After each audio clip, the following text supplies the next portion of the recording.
3 of hypothesis testing really sort of applies some things that we've already learned in the case of confidence intervals. When we have a confidence interval, we choose a confidence level. Okay? It's going to help determine at least the width of our confidence interval. And we decided that appropriate values for confidence level were 90 to 99%. So suppose we choose 95%. Well, if we choose 95%, then 95% of our intervals of a given width would include the parameter, and of course 5% don't, right? So really, we're going to make an error 5% of the time. 5% of our intervals will not include the parameter. In the case of hypothesis testing, it's that significance level, that proportion of the time you're going to make an error, that is our focus. In other words, if you choose a 95% confidence level, you are choosing a 5% significance level.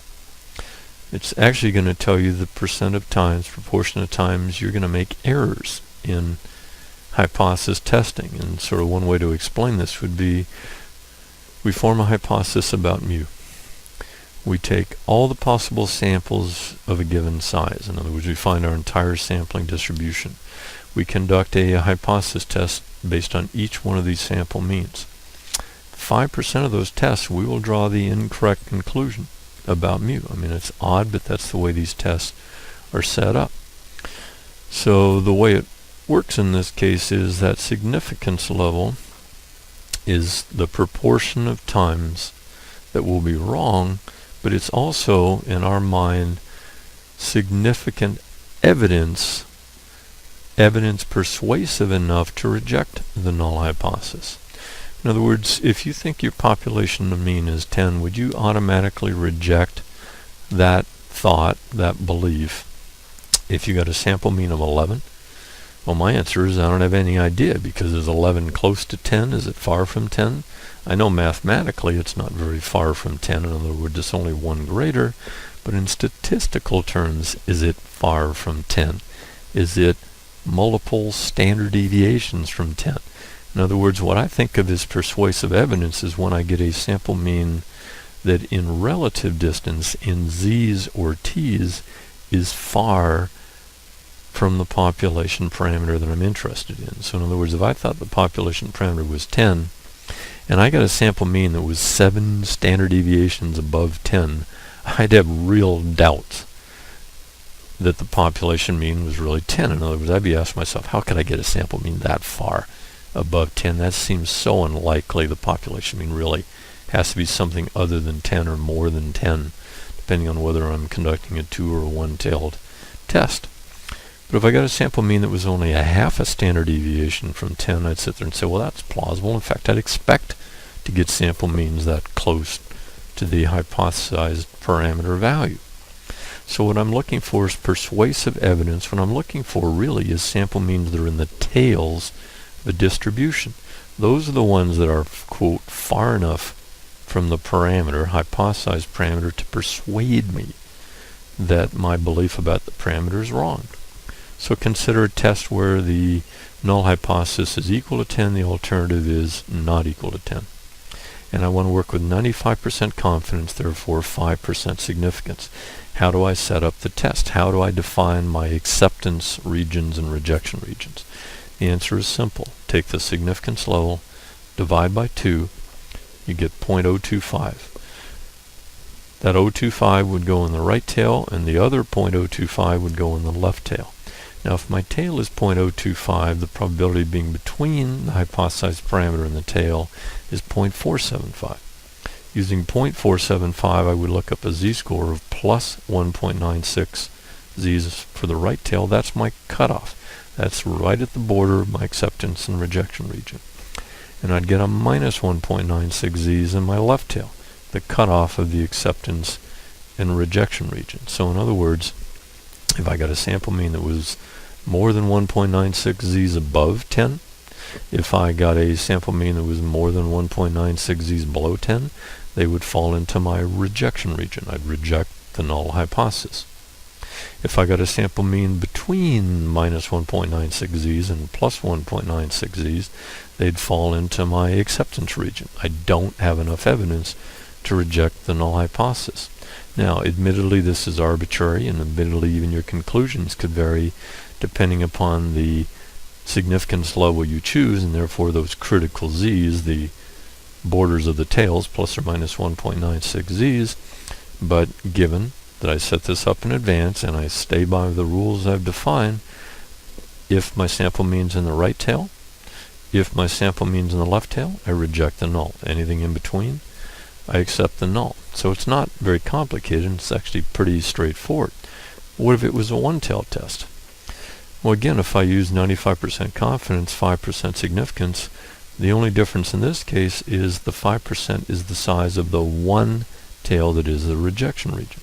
So if I had a less than or equal to 10 null and a greater than alternative, my right tail is my rejection region. The alternative hypothesis is pointing me to the right. Look at the direction a greater than sign leads you to. My tail would be 0.05 in size, and now my z-score is not 1.96. 0.05 tail, 0.45 between the mean and the tail, my z would be 1.645. In other words, my critical z, my cutoff on acceptance and rejection region, would be plus 1.645. If my z-score based on my actual sample mean is above that, out in the right tail, I reject. But anything to the left of that, any z that is negative, any z, and of course it better not be negative if you form your hypotheses right, but any z's less than 1.645 z's would be accept the null hypothesis, or at least not enough evidence to reject it. Well, it's pretty simple. For a left-tailed test, your alternative is less than, your null hypothesis is greater than or equal to. So again, using 10, greater than or equal to 10 null, less than 10 for alternative. My critical z would be minus 1.645.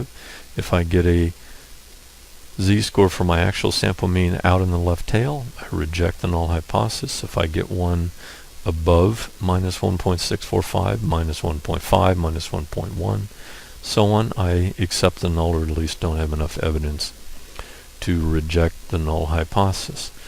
So it's not the most complicated thing in the world to set up these tests. The two-tailed test is much like a confidence interval. The one-tailed test, the entire size of the significance level stays in that tail.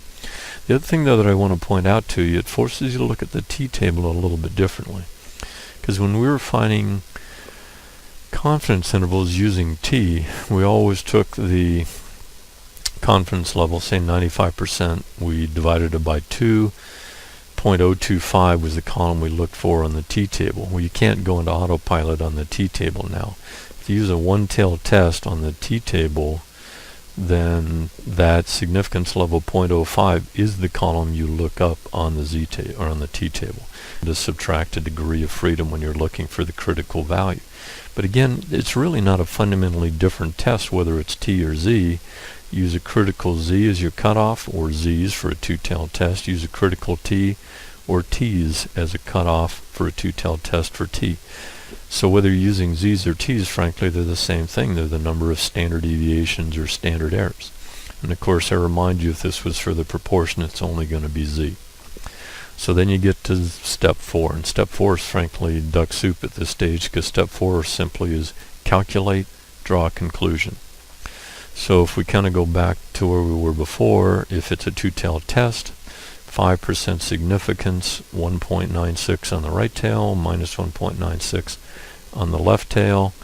At this stage, you simply calculate, and based on the decision rule you set up in step 3, draw a conclusion.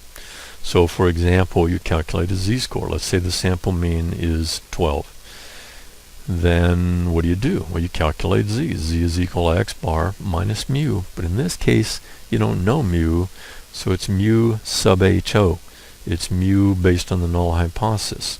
And then you divide by the standard error, sigma over the square root of n. And I remind you, don't forget the finite population multiplier. It still applies here when necessary. So you simply calculate your z-score. So it would be something like z is equal to 12 minus 10 divided by 1. I'm just going to make this up and say 1 is our standard error. Then we get an actual z-score of 2 based on the actual sample mean. Now remember, 5% significance, two-tailed test, plus or minus 1.96 z's are critical values for z. To draw a conclusion, what do? Well, we just calculated our actual z of 2. Draw a picture. The actual z of 2 falls into where? The right tail. 2 is above the plus or minus 1.96, or in this case specifically the right tail value, plus 1.96. So that z-score is in the right tail. Reject the null hypothesis. Population mean is not equal to 10. For a two-tailed test, it's straightforward. The one-tailed test, same thing. Calculate your z-score, compare to your critical value. If you get the critical value right, it's as simple as calculate, compare, you're done. And then hopefully draw a reasonable business conclusion from what you've got. If it's t, it's the same thing. T is equal to x bar minus mu sub ho, and the only difference is s over the square root of n. T-scores are calculated the same way z-scores are. So you'd calculate your actual t, compare it to your critical t, draw a conclusion.